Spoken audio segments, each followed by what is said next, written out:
Hey gang, let's take a look at my Marvel Spotlight run.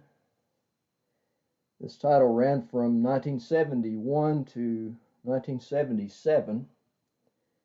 It went 33 issues and it featured the first appearances of a lot of characters in here, and some of them turned out to be really important. This is number one. It's got the cover by the great Neil Adams. Uh, the interior art is by Sid Shores and Wally Wood. And this it features the intro of Red Wolf and Lobo. This is the second Red Wolf. It's not the same character that was in Avengers. It's like a mantle that the Native Americans had for their hero, you know.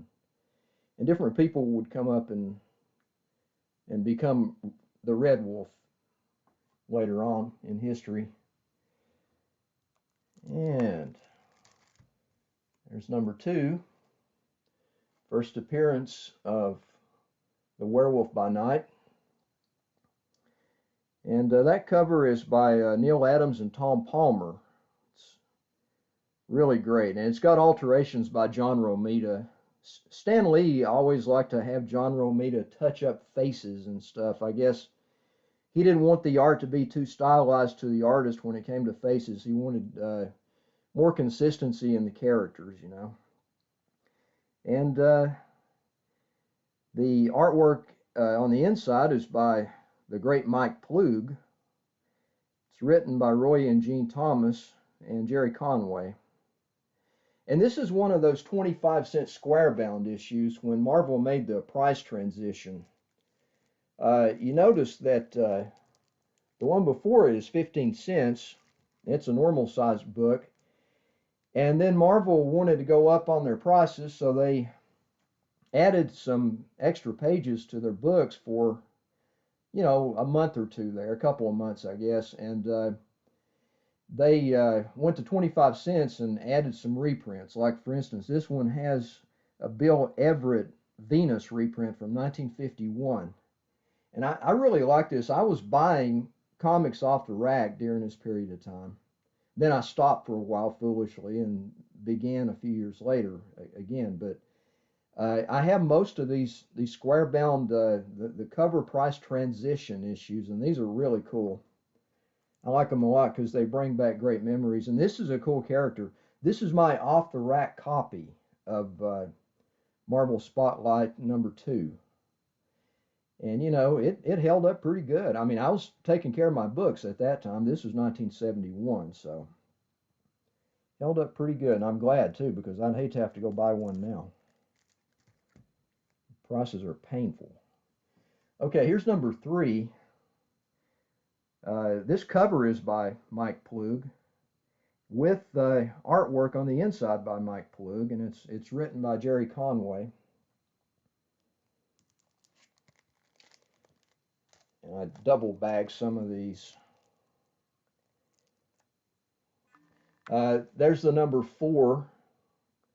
That has a cover by Mike Plug and artwork by Mike Plug, and it's written by Jerry Conway. This is continued in Werewolf by Night number 1. He was very popular, so he got his own title pretty quick. And there's number 5.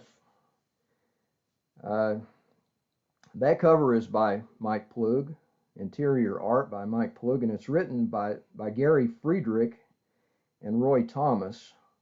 And that introduces the stunt writer Johnny Blaze as Ghost Rider.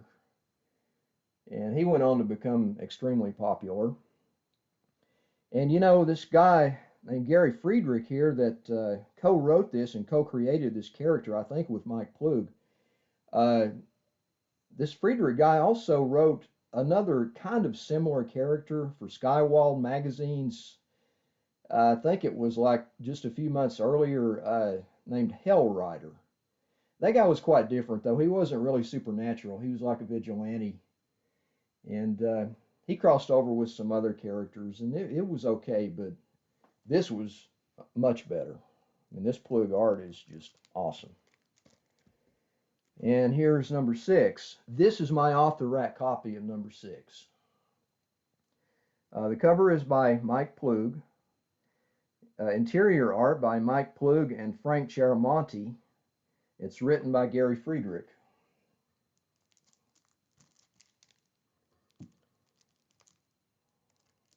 And there's number 7. Cover by Mike Plug. Interior art by Plug and Chiaramonte. Written by Gary Friedrich. And they were heavy on the Satan bandwagon here at Marvel, as you'll see in a few issues when Son of Satan pops up. But, you know, The Exorcist and the other horror fixtures, you know, were on the horizon, and it's just in the zeitgeist at that point. Here is number 8.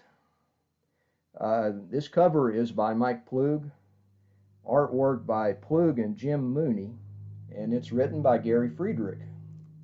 As you can see, Gary Friedrich had a big hand in these issues with Ghost Rider. Here's number 9. Cover is by Mike Plug. Interior art by Tom Sutton and Chick Stone. And that one's written by Gary Friedrich. Number 10. That cover is by Herb Trimpe and Frank Giacoia. Interior art by Tom Sutton and Jim Mooney, and that's written by Gary Friedrich. Number 11, this is the last Ghost Rider issue. After this, he got his own title. And this cover is by Rich Buckler, Frank Giacoia, and Mike Esposito. Interior art by Tom Sutton, Sid Shores, and it's written by Gary Friedrich. There's number 12. That is the first appearance of Son of Satan, Damon Hellstrom. And, you know, that's kind of a sore spot with some people because of religious beliefs and such. But I never had a problem with this. I mean, it's comic books. Come on, people. You know, I mean, it wasn't like it was anything hard-edged or upsetting. Or it's comic books. So chill and try to have fun with it. Anyway, this cover is by Herb Trimpe and John Romita. Interior art by Trimpe and Chiaramonte, and it's written by Gary Friedrich. That's actually continued from Ghost Rider number 2, where Son of Satan actually first appeared. Well, I meant to say earlier that this was his first appearance in Spotlight, but he actually first appeared in Ghost Rider number 2. Okay, here is number 13. That cover is by John Romita, and the art is by Trimpe and Chiaramonte. And that's written by Gary Friedrich.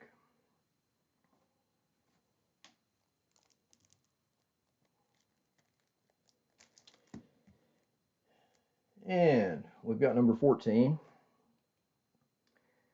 Cover by Ron Wilson and John Romita. The art is by Jim Mooney and Sal Trapani, and it's written by Steve Gerber. Gerber was a fave back in the day. Great work on Man-Thing and Howard the Duck and Defenders. Okay, here's number 15. Cover is by Gil Kane. Let's see, we got any nose shots there?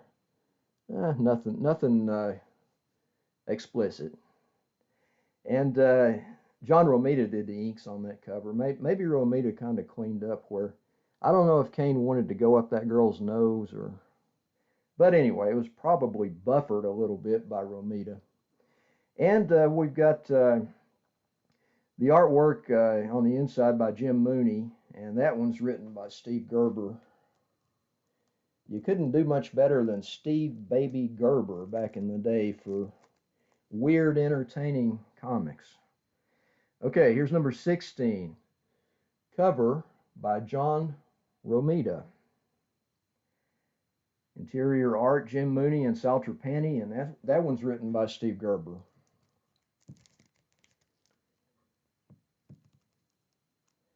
And number 17, that cover is by Ron Wilson and John Romita. Interior art by Jim Mooney and Sal Trapani, and it's written by Steve Gerber. I remember seeing these issues all over the quarter bins and in used bookstores back in the 70s. I mean, you could buy all this Marvel horror stuff in bargain boxes back then. Now it's quite different. Here's number 18. This cover is by Gil Kane.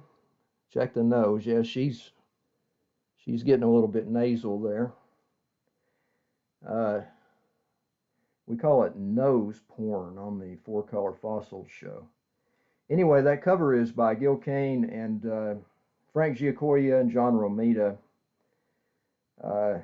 The artwork on the inside is by Gene Colan, Frank Chiaramonte, and it's written by Steve Baby Gerber. And number 19, cover Gil Kane again. Gil Kane must have been fast. I mean, he was like the workhorse for covers for Marvel back in the day. And you can tell this is very distinctive. This is a Kane face with extreme furrowed brows and always the prominent nasal features there. Anyway, that's by Gil Kane and Frank Giacoia. And the interior art on that issue is by Gene Colan and Mike Esposito, and that is written by Steve Gerber. Number 20, another cover by Gil Kane. That's inked by Frank Giacoia and Mike Esposito, and the artwork on the inside is Sal Buscema. I know a lot of people say that Buscema, but I've always called it Buscema because John Buscema is one of my favorite artists of all time, and I don't know. I mean, I'm going to keep calling it Buscema probably from now on because I'm just so used to it. Anyway, Sal Buscema did the pencils on the inside, and Al McWilliams did the inks, and that is written by Steve Gerber. And number 21. Yes, I have notes, folks. I think I could remember all this stuff. Number 21, cover by Gil Kane and Tom Palmer. Palmer was such a great inker. I mean, he made everybody look good. That spooky ambiance, a frosty shadowed look to everything, just beautiful. On Gene Colan's pencils for Tomb of Dracula, Palmer was the man. Anyway, the art on the inside by Sal Buscema and Joe Giella, and that's written by Steve Gerber. And we got number 22, cover by Gil Kane, Vince Coletta of the Chicken Scratch Inks, and John Romita. No great explicit nose shots on that one. Hey, there's Satana. She's a fave. Anyway, the artwork on the inside is by Sal Buscema and Bob McLeod, and he was a really great inker too. And that's written by Steve Gerber. Number 23, cover by Gil Kane and Mike Esposito, and the interior art by Sal Buscema and Dan Green. It's written by Steve Gerber and Mike Friedrich. And that's a different guy than Gary Friedrich, of course. But, you know, if you're not used to that, you kind of get those names mixed up because they have the same last name. But Gary Friedrich was responsible for co-creating Ghost Rider. And I know that Mike Friedrich wrote a lot for Marvel, too, back in the day. But don't remember anything really noteworthy. Maybe I'm just not remembering it correctly. But anyway, here's number 24, covered by Gil Kane, Tom Palmer, and John Romita. And I remember seeing this specific issue in quarter boxes and at used bookstores a lot back in the day. As a matter of fact, I might have gotten some of these out of bargain boxes and at used bookstores. Now, I was careful. I mean, I was pretty grade conscious back then, and I got the best ones I could, and I upgraded a lot of stuff, and I sold off the lesser condition issues, and I always made sure that everything was complete. You know, I checked pages, made sure they had the Marvel value stamps, and that was like a big thing. I couldn't stand the idea of having something with a value stamp cut out. So all of these are pretty nice. You know, I went through a whole lot of upgrades on these, but I got a lot of this Marvel horror stuff and other books out of bargain boxes back in the day. This issue is written by Chris Claremont. The interior art is by Sal Buscema and Bob McLeod and Romita. And Romita did, I've got a note here, page 31, Satana Heads. They got him to retouch faces like I mentioned before, I guess for Marvel uniformity. And the Damon Hellstrom character next appears in Son of Satan #1. Satana next appears in Marvel Premiere #27. And here's #25. It's an adaptation of a great movie from, I think, 1958, featuring Ray Harryhausen Dynamation. One of my favorites, Seventh Voyage of Sinbad. But anyway, this is cover is by Gil Kane and Joe Sinnott. Now, Sinnott was another killer inker. The work he did on Kirby's pencils for Fantastic Four, and later on John Buscema's pencils for Fantastic Four, that's legendary stuff, man. The artwork on this issue is by Sonny Trinidad. It's written by John Warner.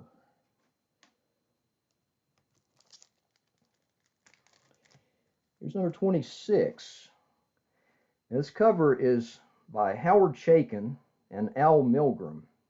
Interior art by Ruben Yandok, written by Scott Edelman. Now, this Ruben Yandok, a lot of times you see his covers, especially on DC horror books, and he signs it like his name. It is actually, instead of Ruben Yandok, it's Rubeny. He'll sign it Rubeny. And he did some really cool covers for DC horror titles.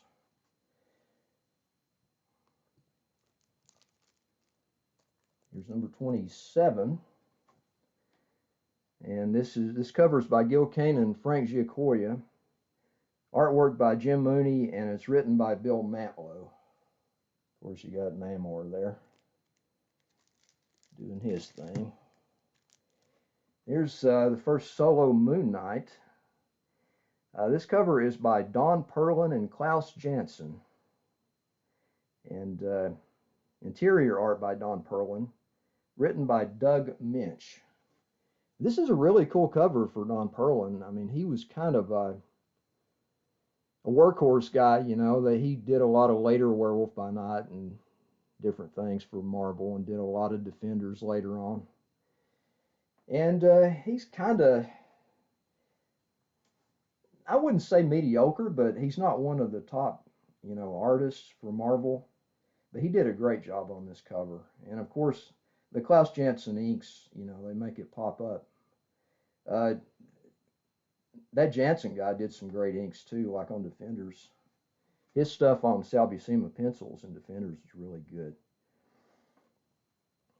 That's kind of a pricey book these days, at #28.